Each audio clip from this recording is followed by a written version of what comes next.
पाए भी करे तो 16 श्राद्ध चल रहे हैं, प्रयास करिएगा अपनी जिंदगी में। अगर दिया लगाने जा रहे हो, बाती लगाई है आपने मंदिर के अंदर, तो कुछ देर बैठिए, कुछ देर स्मरण करिए। हमारे यहां तो यहां तक कहा गया है कि किसी मुर्दे को अगर जलाया भी जाता है तो कपाल क्रिया तक रुकना पड़ता है कि थोड़ा रुकिए, कोई पीछे से आकर कुछ कर ना जाए। दीप जलाएं, थोड़ी देर रुकिए। और दीप का भी नियम है महाराज, दीप का भी नियम है।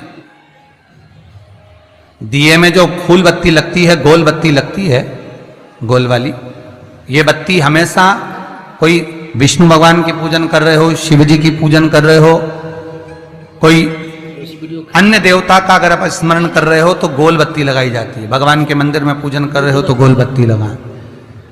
लंबी बत्ती, लंबी वाली जो बत्ती होती है लक्ष्मी की पूजन में, देवी पूजन में, जितनी भी माताओं की आप पूजन करोगे, जितनी भी देवियों का आप स्मरण करोगे, उसमें लंबी बत्ती का प्रमाण है। पितरों की पूजन में लंबी बत्ती का प्रमाण है। पितरों को कभी गोल बत्ती नहीं लगती। आप मटके के पास में, परिंदे के पास में, जल के पात्र के पास में कोई भी अगर दिया लगाएंगे तो वहां गोल बत्ती रखकर लगाएंगे तो घर में लक्ष्मी नहीं टिकेगी। डबल कर दे।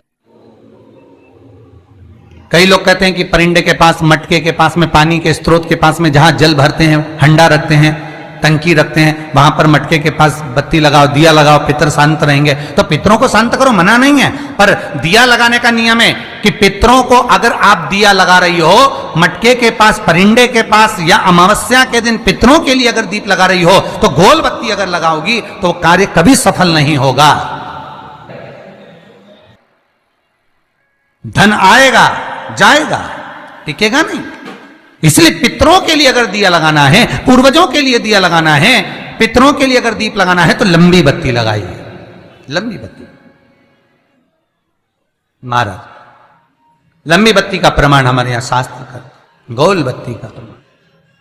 और सुंदर चरित्र कहा, यदि आपके जीवन में बहुत ज्यादा लक्ष्मी से तकलीफ है, कष्ट बहुत ज्यादा है, या इसलिए शायद कहा जाता है कि भगवान को सर्वश्रेष्ठ कौन सा चंदन अच्छा लगता है। आपको पहले भी कथा में कहा, आगरा की कथा अगर किसी ने सुनी होगी तो उसमें वर्णन किया। भगवान को सर्वश्रेष्ठ चंदन कौन सा, भगवान को सर्वश्रेष्ठ चंदन कौन सा प्रिय है, वो कौन सा चंदन है जो भगवान विष्णु को लगाएं, राम को लगाएं, कृष्ण को लगाएं, वो कौन सा चंदन है जो श्री हरि को लगाया जाए। तो जीते जी भगवान विष्णु एक बार गले लगाते हैं, उसको कहते हैं हरि चंदन। कौन सा चंदन है? हरि चंदन। हरि चंदन बाजार में नहीं मिलेगा, हरि चंदन आपको बनाना पड़ेगा। कैसे बनाना है?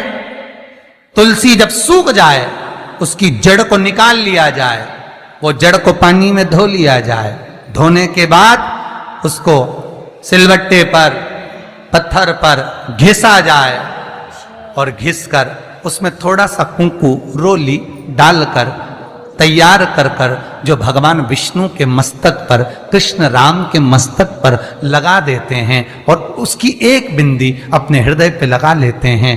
जीते जी भगवान एक बार उसको गले लगाते ही हैं। हरि चंदन प्रियता। जैसे शिव महापुराण में रुद्र चंदन का भाव है, शिव महापुराण में रुद्र चंदन का प्रमाण दिया जाता है। अगर आपने लिंग पुराण पढ़ी हो तो उसका 5वां स्कंद अवश्य पढ़िएगा महाराज, और शिव महापुराण अगर पढ़ रहे हो तो उसका कुमार खंड पढ़िएगा, जिसमें रुद्र चंदन का प्रमाण है। रुद्र चंदन कैसा, रुद्र चंदन का प्रमाण कैसा? तो महाराज कहा, चंदन घिसकर, पीला चंदन घिसकर उस चंदन को 3 मुखी रुद्राक्ष पर लपेट लिया जाता। 3 मुखी रुद्राक्ष पर उस चंदन को लपेटा जाता। लपेटोगे उसके बाद उसको ऐसा गोल करोगे तो एकदम चिकना हो जाएगा, एकदम चिकना, ठीक है, एकदम चिकना हो जाए।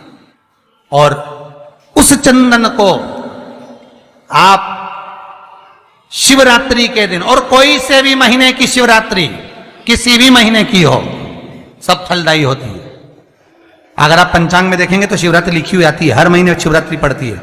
किसी भी महीने की शिवरात्रि पर रुद्र चंदन, अर्थात जो चंदन का आपने 3 मुखी रुद्राक्ष में लेपन करा है, उसका गोला बनाया है, वो चंदन अच्छा मोटा मोटा कर लेना, अच्छा बढ़िया, ऐसा नहीं कि थोड़ा बहुत ही लगाओ, पूरा रुद्राक्ष दिखना नहीं चाहिए, पूरा लपेट कर उसको शंकर के शिवलिंग पर ले जाकर रख दीजिए, और फिर धीरे धीरे शंकर भगवान का जल अभिषेक करना प्रारंभ कर दीजिए। वो चंदन पूरा धीरे धीरे शंकर के शिवलिंग पर डलना चाहिए।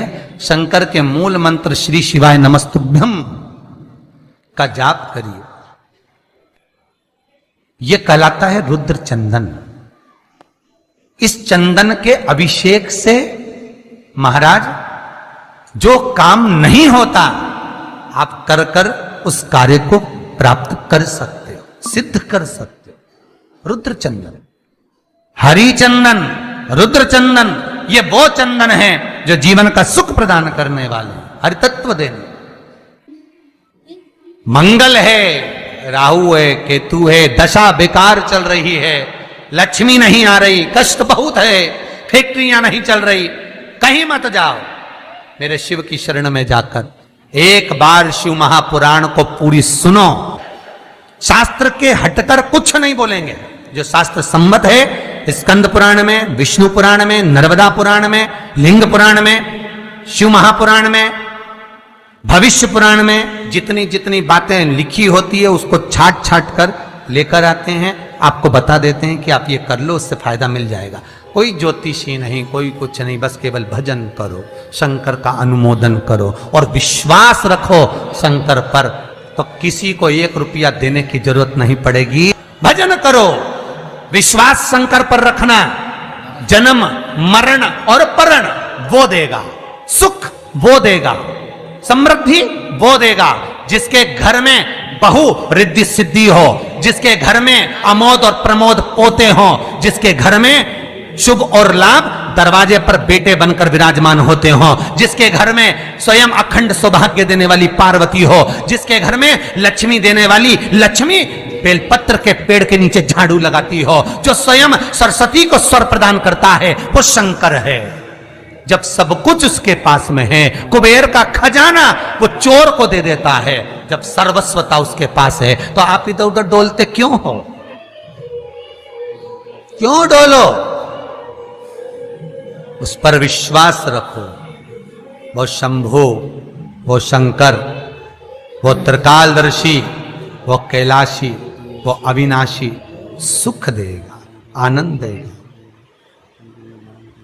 पाने का तरीका केवल उसको रिझाओ।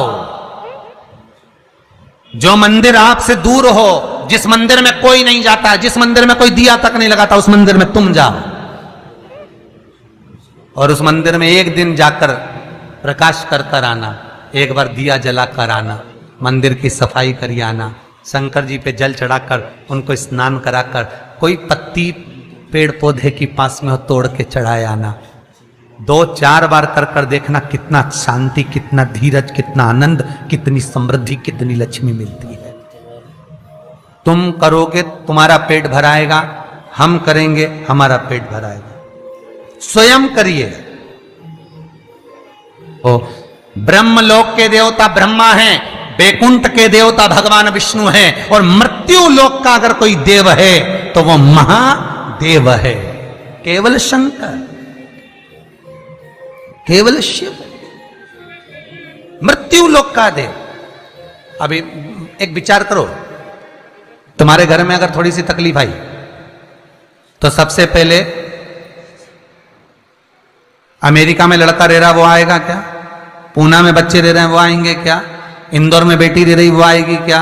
उज्जैन में कोई रह रहा है वो आएगा क्या? सबसे पहले वो आएगा जो तुम्हारे घर के पास होगा या घर के करीब में होगा, बिल्कुल लगा हुआ होगा या घर में होगा। अब आप कहां रहते हो? जितने लोग कथा सुन रहे हैं सही बताना, कहां रहते हो? पृथ्वी पर मृत्यु लोक में रहते हो। और पुकार किसको रहे हो? ब्रह्मलोक में। पुकार किसको रहे हो वैकुंठ लोक में, पुकार किसको रहे हो इंद्रलोक में। और जो घर के घर में रह रहा है, जो तुम्हारे पास में रह रहा है, जो मृत्यु लोक में रह रहा है, उसको तो बुला ही नहीं रहा। कई लोग कहते हैं मृत्यु लोक। एक बात आप लोगों के बीच में पहले कथा में कही, आज फिर कह रहे हैं, जितने लोग शिव महापुराण की कथा पंडाल में बैठकर सुनकर अपने अपने घर के लिए जाते हैं, रास्ते में जितने भी लोग उस व्यक्ति के मुख का दर्शन कर लेते हैं तो भी उनकी 71 पीढ़ी तर जाती है, केवल शिव पुराण सुनकर जाने वाले जीव का मात्र दर्शन मात्र से, केवल दर्शन मात्र से।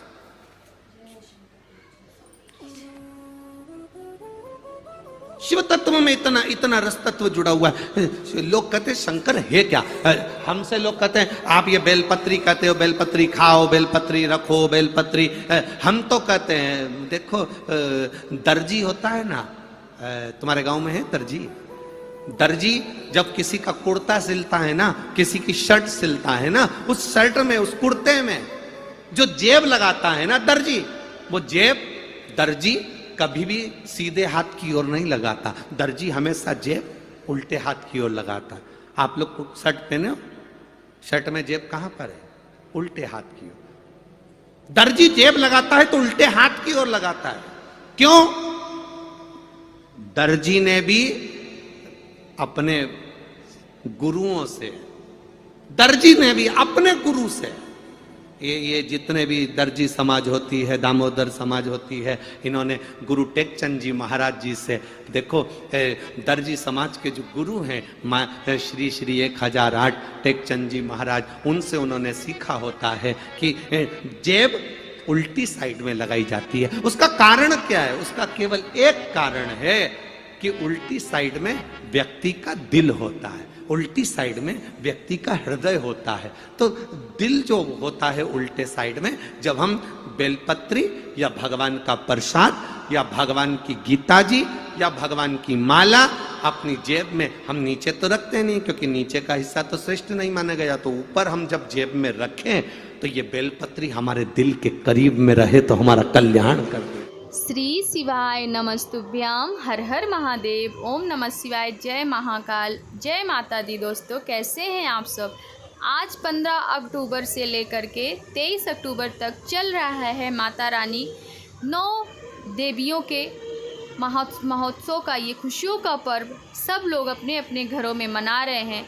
तो इसी बीच में शिव महापुराण कथा गुरुजी पंडित प्रदीप मिश्रा का प्यारा सा अचूक उपाय आप सबको बताई, मतलब गुरुजी के मुखारबिंद से आपने सुना है और मैं समझा भी देती हूँ। तो आप लोग यदि अचानक से हमारे चैनल में पहली बार आ गए तो चलिए सबसे पहले आप हमारे चैनल को सब्सक्राइब कर दीजिए, वीडियो को लाइक कर दीजिए और वीडियो को अंत तक पूरा ज़रूर देखिएगा।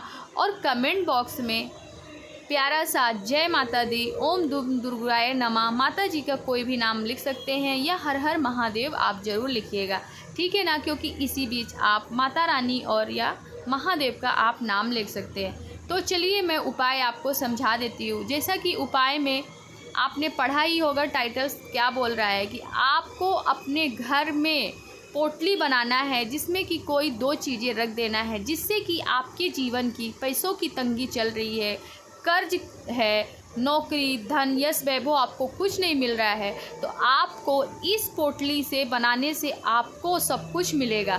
तो आप लोग को पोटली बनाना किस प्रकार है और क्या क्या उसमें चाहिए?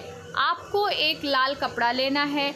लाल कपड़े में आपको एकाक्षी नारियल, आप पूजा स्टोर में जाएंगे, उसको बोलिएगा हमें एकाक्षी नारियल दे दीजिए, ज़्यादा महंगा नहीं आएगा, 50 से 60 रुपये में आ जाएगा। 5 कमलगट्टे और 5 गोमती चक्र, 5 कौड़ी, ये सब आपको मिल जाएगी। एक काली हल्दी और इलायची 2 पीस आपको लौंग लेना है। 5 दाने चावल के लेने हैं और क्या बोलते हैं, ये सबको आपको रखना है लाल कपड़े में और लाल कपड़े में बांधकर आपको 9 दिन तक माता रानी के चरणों में समर्पित कर देना है। जिस दिन माता जी का विसर्जन होगा उस दिन आपको इस पोटली को क्या करना है, बांध लेना है और जो जल आप कलश बैठाए हो उसका जल थोड़ा छिड़क देना है और इसके बाद में इस पोटली को अपने घर के बाहर लटका देना है। आपको जैसा पता होगा कि 9 दिन में नवरात्रि जो चलती है, इन दिनों कोई भी सामान आप रखोगे, कोई भी चीज़ तो सिद्ध हो जाता है। तो आप लोग ये उपाय 15 अक्टूबर से लेकर के 23 अक्टूबर तक ज़रूर कीजिएगा और अपने जीवन को आनंद और कृतार्थमय बनाइए। इस वीडियो को आप अपने फैमिली दोस्तों में ज़रूर शेयर कीजिए ताकि उनका भी जीवन में कल्याण हो और पैसों की तंगी सबकी दूर हो। श्री शिवाय नमस्तुभ्यम। हर हर महादेव। ओम नमः शिवाय।